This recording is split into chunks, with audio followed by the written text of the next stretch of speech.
Vem que eu vou te mostrar, vem, o que neste lugar tem. Saudoso Urumajó, na curva do rio que desce rumo ao mar, de frente para o sol, a lenda veio repousar. Da conversa inteligente entre o major e o nativo, tu nasceste, Urumajó, majestoso e altivo. A sua bela cultura é fruto e esplendor de gente humilde, acolhedora, de grande valor.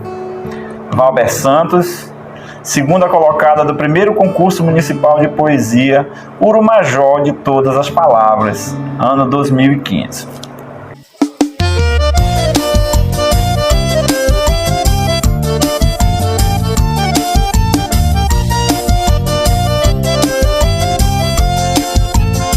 Vem que eu vou te mostrar, vem, o que neste lugar tem. Você vai se apaixonar, vem, e sempre vai querer voltar. Vem que eu vou te mostrar.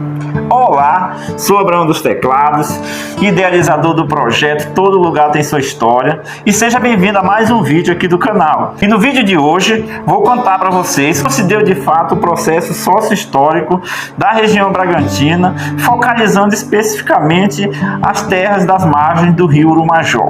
Mas vamos deixar de papo, porque o papo aqui mesmo é só história. Vamos pro vídeo.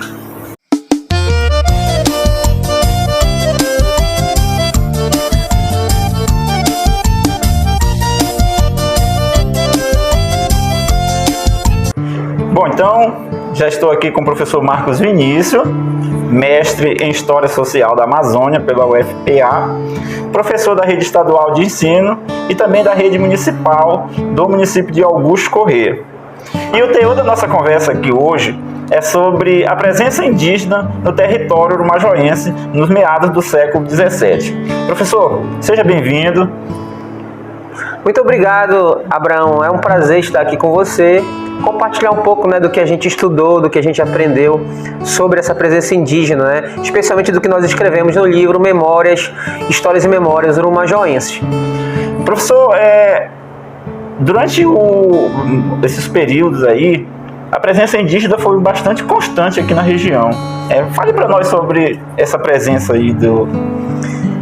Bem, Abraão, essa presença indígena, né, ela já pode ser notada até hoje, né? É irrefutável quando a gente leva em consideração o nosso vocabulário, o nosso modo de viver e outros elementos da nossa cultura. Esse é o primeiro aspecto que nos faz, né, chegar a crer que teve essa existência aqui, né? Outro modo de saber sobre ela é a partir de crônicas de religiosos que acompanharam os europeus colonizadores desde lá do século XVII, né? Todas essas expedições eram acompanhadas por um religioso, né? Por um padre, né? Por um frei, por um religioso de modo geral. E ele costumava registrar, né, em um livro de crônicas todos os momentos da expedição, né? Então, como é sabido, né, por todos nós, os franceses foram os primeiros europeus aqui a chegar na região amazônica, né, e a colonizar toda essa região aqui que liga o Pará ao Maranhão, né, essa fronteira entre o Pará e o Maranhão. Lá em 1613, os franceses chegaram em São Luís, né, e partiram em expedições pelos rios da região. Essa região aqui do Pará ao Maranhão, ela só era escorrida, né, por meio dos rios. As pessoas se faziam o deslocamento por meio dos rios, né? E os europeus, os franceses no caso, teve uma expedição liderada por Daniel de La Touche, né, que é muito famosa aqui na nossa região, porque a partir daí também dessa expedição que se conta, né, a fundação de Bragança, né, que na verdade não é bem assim que as coisas acontecem, mas no entanto ele esteve aqui e o cronista, que é o padre Yves de Vreux, um padre francês que esteve com ele, padre capuchinho, ele também registrou toda essa viagem, né? O encontro com os grupos indígenas, os rios que ele que eles passaram, né? Então há na sua crônica uma citação de passagem desses franceses pelo rio Caeté, né? Onde eles tiveram contato com grupos tupinambás. É importante lembrar que aqui não haviam apenas grupos tupinambás, né? Haviam também outros grupos como os Tremembés, a Potianga, e também outro detalhe é que os tupinambás eles se subdividiam em vários pequenos grupos. E esses grupos indígenas geralmente buscavam ocupar a margem dos rios. Então, certamente todos os rios aqui da nossa região eles eram ocupados por pequenos grupos indígenas, né? Agora, não se sabe exatamente qual era a denominação que se dava a eles. Nós sabemos que são tupinambás por conta da língua, por conta dos costumes, dos hábitos, né? Por conta do tronco linguístico que aproximava esses povos. Então, a classificação dos indígenas nesse período, né, se dava por meio do tronco linguístico. Então, todos esses povos aqui tinham uma língua muito semelhante, né? Então, certamente o grupo que habitava as margens do rio Urumajó e também dos outros rios aqui do nosso território, eles pertenciam à etnia tupinambá. Professor, seria então pela facilidade de alimentos que eles procuravam as margens dos rios. Exatamente. Deveria ser isso. Exatamente, né? As margens dos rios, além de oferecer os recursos marinhos, né? Os peixes, os crustáceos, também são regiões mais prósperas, com terrenos mais férteis, né? Com terras mais próprias para a agricultura, com mais plantas frutíferas, também a presença de animais para caça, né? Então os animais procuram os rios para poder se hidratar, né? Então, e também se tornavam mais propícios, né, para serem caçados pelas pessoas que viviam aqui naquela época, entende? Então esses são os primeiros vestígios da presença indígena. Infelizmente nós não temos um estudo mais aprofundado, especialmente baseado na arqueologia, estudos arqueológicos, né? Até sobre que recentemente está se descobrindo um sítio arqueológico ali na região do Bussu, né? Foram descobertos algumas cerâmicas, alguns pedaços de cerâmica, de instrumentos, né, que foram escavados lá. Então isso pode geralmente trazer informações importantes sobre esses povos que moravam aqui, né? Mas as informações ainda são muito genéricas, né? Basicamente os religiosos como o Padre João Daniel, Padre Bittendorf, que são cronistas religiosos da época, eles falam sobre essa presença indígena aqui, mas falam dos grupos tupinambás. E como eu te falei anteriormente, os grupos tupinambás ele era muito amplo, ele se subdividia, na verdade, em vários pequenos grupos, né? Então, aquela ideia que nós temos, por exemplo, de ser urumajoense, ela não existia, né? Ou Augusto Corrense, é evidente, claro. Então, não havia uma identidade que unisse todos esses povos, né? A não ser como eu posso dizer, características semelhantes, características culturais semelhantes, né? Isso. Então não a ideia que nós temos de território não é a mesma ideia que os grupos indígenas têm. É possível também que esses grupos vivessem se deslocando, né? Justamente de acordo com o período da caça, o período de chuva, o período da fartura de peixes, né? Então é possível que eles também se deslocassem, né? O morar do índio não é igual ao nosso morar, né? Então a gente geralmente é sedentário, a gente se instala no lugar e a gente fica a nossa vida toda, a não ser por um acidente, né? A gente se muda e tudo. Mas eles não. O deslocamento era algo natural, né? Era algo natural, a gente não era muito presa à terra. Então, a ideia de habitação, ela pode ser também muito relativa, né? Com o grupo que morava aqui, esse grupo de repente podia se deslocar para as margens do rio, lá em Aturiaí, em Nova Olinda, Poraí, né? Ou podiam ser grupos diferentes. É importante também, eu gosto de destacar, né, que essa relação entre os índios e os europeus, que são as informações que nós temos, né, muitas vezes elas se deram por meio de alianças, porque haviam também, os tupinambás são conhecidos pela sua aptidão à guerra, né, então eles viviam em guerras intertribais, e aí muitos buscaram a aliança com os europeus para poder tomar vantagem sobre o seu grupo inimigo. Tá? Então isso é também uma informação importante, que esses grupos se favoreceram muitas vezes também dessa aliança e subjugaram seus inimigos, né? Então isso é importante estar destacando. Professor, com essa presença indígena aqui na região, eles deixaram pra gente um vocabulário que hoje nós utilizamos. Você poderia falar pra gente, por exemplo, da arte da pesca, né, que a gente ainda utiliza até hoje, que a gente traz essa herança, né? Vamos falar um pouquinho sobre essa herança indígena, essa questão no nosso vocabulário, que restou para nós aqui, urumajoenses. Muito bem. A gente... o processo de civilização, de catequização, né, europeia, que foi tão forte, que às vezes a gente não percebe, né, o quanto nós somos indígenas, né? O quanto nós reproduzimos costumes, hábitos, palavras que aqueles grupos utilizaram, né? E que nós, aparentemente, em relação à aparência, somos muito mais próximos dos índios do que dos europeus. É evidente isso, né? Só se olhar no espelho, qualquer um de nós aqui, em toda a região, e você fosse comparar com o europeu, com o índio, você vai ser muito mais próximo do índio, né? Mas, para além disso, Abraão, é importante lembrar, como você me destacou, que especialmente no vocabulário nós podemos perceber essa nossa herança, né, que nós guardamos, que eles deixaram para nós, né, e que é importante também que a cultura ela não é algo engessado, ela se transforma. Então muitas palavras criadas pelos indígenas, né, e passadas de geração em gerações também vão sofrendo modificação ao longo do tempo. Então, por exemplo, na pesca, não só as palavras, mas também o saber, o conhecimento do pescador, né, que ele não aprendeu na escola, ele não aprendeu nos livros, ele aprendeu, né, no contato com outras pessoas, passando dos pais para filho, de pai para filho, né, de geração a geração, mas também muitas vezes melhorando esse saber, esse conhecimento pela experiência.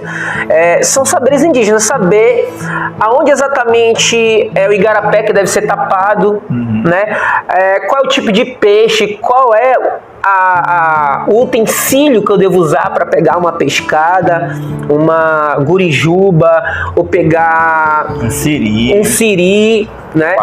O modo de fazer, ele é, em grande medida, um saber, um conhecimento herdado por nós, dos grupos indígenas. É só você sair de canoa com um pescador desse, ele vai lhe dar uma aula, o conhecer a leitura que ele faz da natureza. Sérgio Buarque de Holanda, né? Ele escreveu um livro chamado Raízes do Brasil e também outro chamado Caminhos e Fronteiras. E ele destaca, né, essa herança, essa contribuição indígena para o europeu poder sobreviver aqui. Porque foi através do conhecimento dele que ele sabia onde tinha caça para poder se alimentar, ele sabia como pescar, qual era o peixe que ele devia comer, quais eram as frutas que ele comia, né? O nome de muitas frutas, cupuaçu, bacuri, né, também são heranças, né, são nomes dados pelos grupos indígenas. Tem um trecho muito interessante no livro do Sérgio Buarque, quando ele fala que os índios se situavam na floresta através de sinais, né, de árvores, do conhecimento sobre a posição da lua, a posição do sol, a posição das nuvens, que o caçador geralmente faz, que o pescador faz isso, ele conhece a dinâmica das marés, né? Ele nunca estudou física, nunca estudou oceanografia, né, astrologia, mas ele conhece. Né? Ele sabe.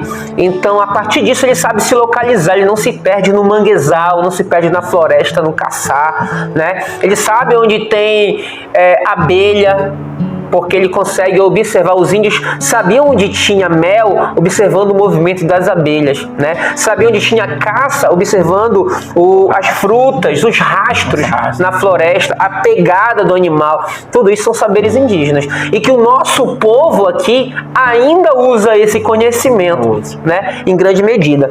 Nós temos também o nome de instrumentos, como a gente destacou agora há pouco, como o muzuá, a tarrafa, o landruá, a puçá, né?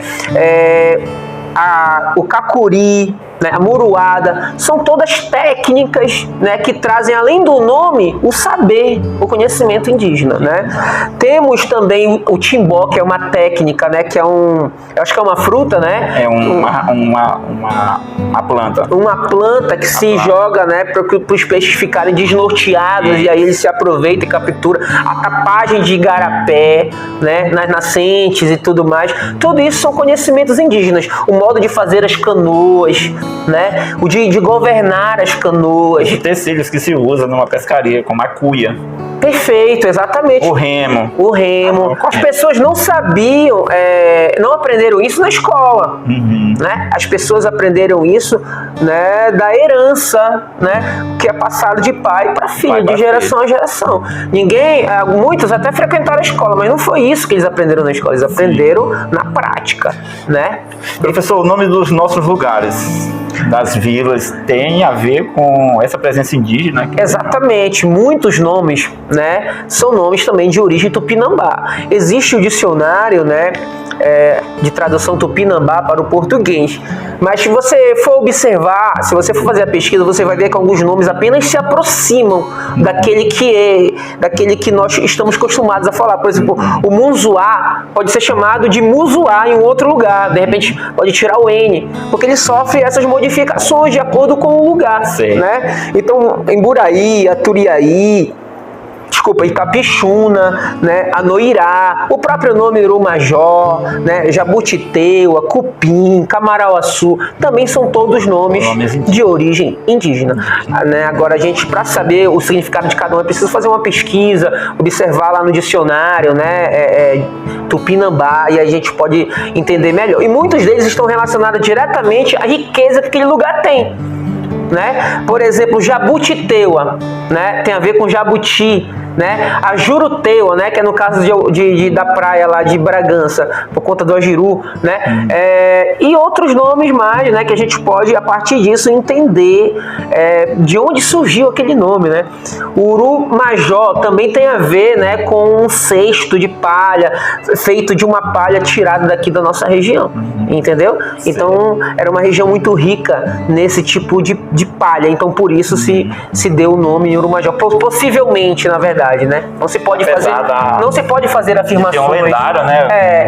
Não se pode fazer muitas afirmações. Quando a gente fala da história indígena, a gente fica muito no campo das possibilidades, né? Porque não se tem fontes escritas, né? O que nós temos são heranças culturais. Professor, mas nós também herdamos a nossa culinária, né, desses povos indígenas aqui da região. Fale para nós um pouco sobre essa herança. Bem, em relação à culinária, existe um produto, né, que é muito marcante da herança indígena, que é o uso da mandioca, né, como um alimento. Aqui em Augusto Correia, especialmente, né, nós temos uma série de pratos, de receitas, né, que se fazem com a mandioca. E grande parte delas, né, tem origem indígena, né?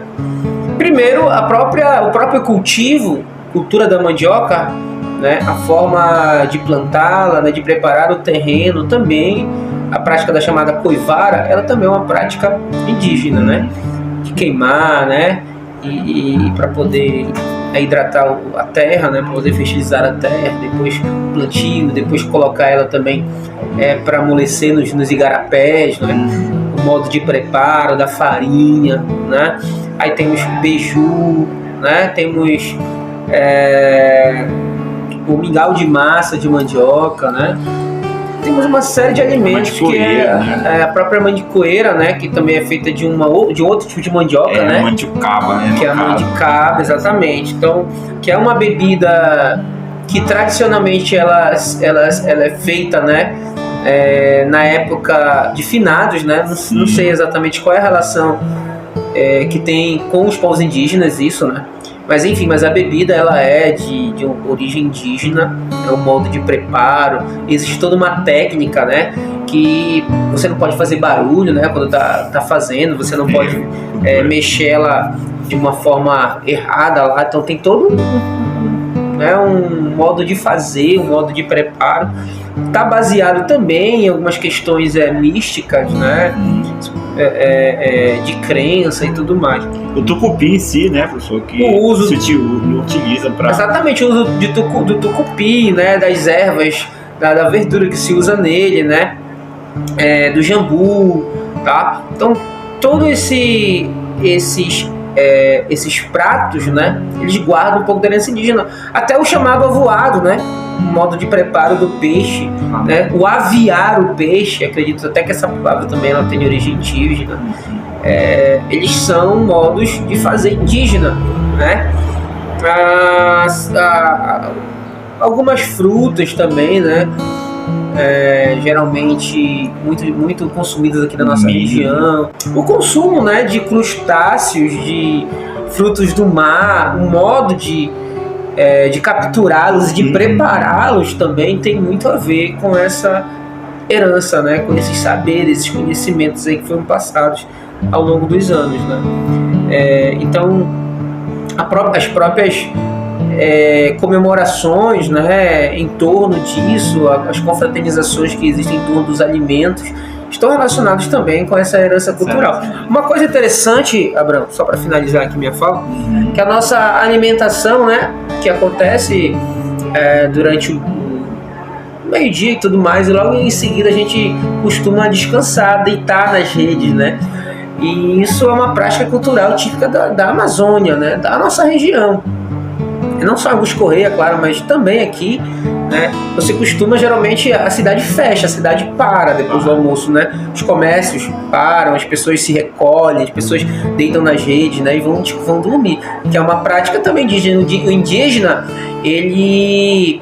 O seu trabalho, né? O seu regime de trabalho era diferente do regime capitalista. Então, ele não seguia uma lógica de produtivista, né? Ele é uma lógica diferente, onde você vai, acaba combinando o trabalho, o lazer, o descanso, tudo ao mesmo tempo, né? Então é uma prática cultural também que nós herdamos um pouco dos índios. Então quando vem grupos assim, pessoas de outro país, dos Estados Unidos, país capitalista, por exemplo, acho estranho, né? Esse tipo de... Esse modo de viver, né? Então são heranças importantes que nós guardamos conosco, né? E que isso também fazem parte da nossa identidade, né? O açaí, né? A forma como o açaí é consumido, o vinho do açaí, o vinho do Buriti, né? Do cupu, né? O vinho do cupu, a forma como se consome não é aquele suco tradicional, né? Batido no liquidificador. Não, ele é feito à mão, né? Focado. Exatamente. Então são práticas também que nós herdamos dessa sociedade, né? O próprio chibé, o camarão, né, com água e farinha, né? Então são exemplos dessa presença indígena na nossa cultura. Professor, lhe agradeço por fazer parte aí do projeto Todo Lugar Tem Sua História. Muito obrigado pela sua participação e até a próxima. Abraão, também agradeço o convite, né? Fico muito feliz em poder ajudar, em poder contribuir e divulgar um pouco da nossa história, né? E que isso sirva como material, né, para os nossos colegas, né, para os nossos alunos, para que eles possam conhecer um pouco mais da história da nossa cidade, do nosso município. Valeu. Obrigado.